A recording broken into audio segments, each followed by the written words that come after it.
Hello guys, today i-update ko lamang kayo sa aking latest move sa portfolio ko. And ngayong araw, July 16, 2024 ay bebenta ko ang company URC. Kung mapapansin nyo dito ang aking gains lamang, aking total capital return ay nasa 5% lamang. So mababa lamang yung makukuha kong return dito. No? Today sa aking completed trade, executed na yung pagbenta ko sa company URC sa presyong 116.70 pesos per share.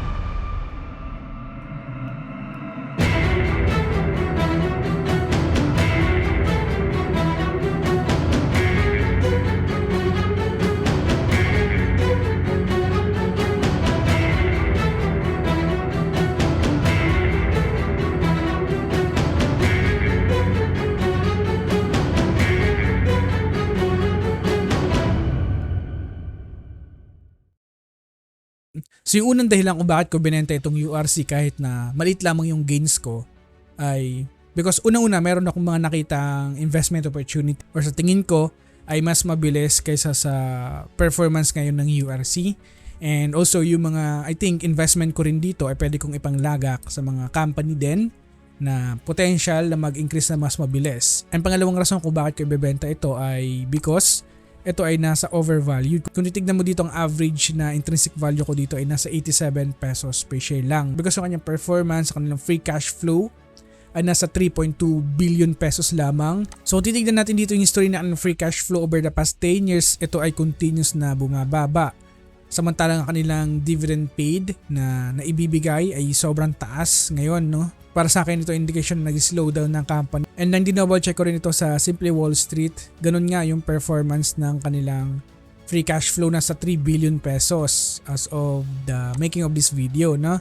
Maliban sa overvalued, ang akin ditong payback time year ay nasa 21 years. Kumakain ito talaga ngayon ng mga laking capex, no, sa mga pinaglalagakan nito na investment. So kung titignan natin yung pinagkukunan ng revenue ng URC, which is ang pinakamalaki ay nanggagaling sa branded consumer foods. Kung titignan natin from 2020, 2021, 2022, lumago ito. And pagsapit ng 2023, halos magkapareho lamang ng 2022 yung kanilang nakuhang revenue dito. No?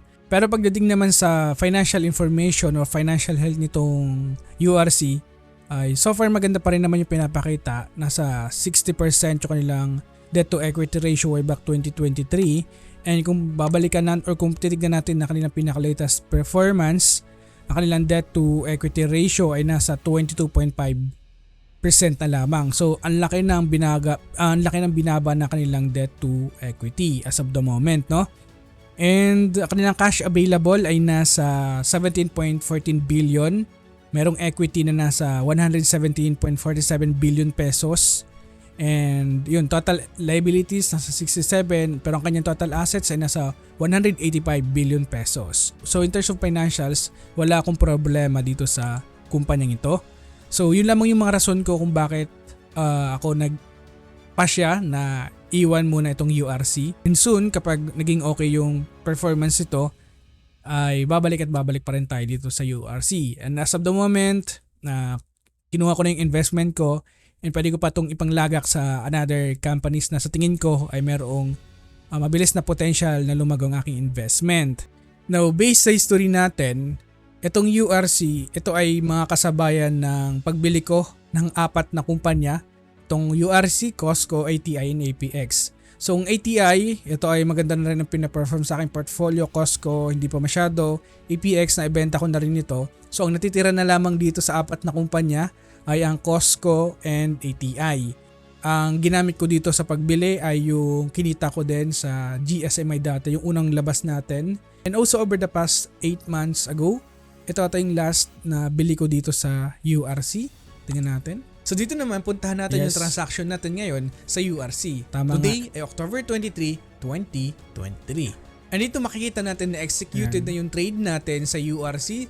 And nabili natin ito sa presyong 112.10 pesos. So yun nga, ito yung last nabili ko or average down ko dito sa URC. So today, hindi man malaki yung kinita natin sa URC.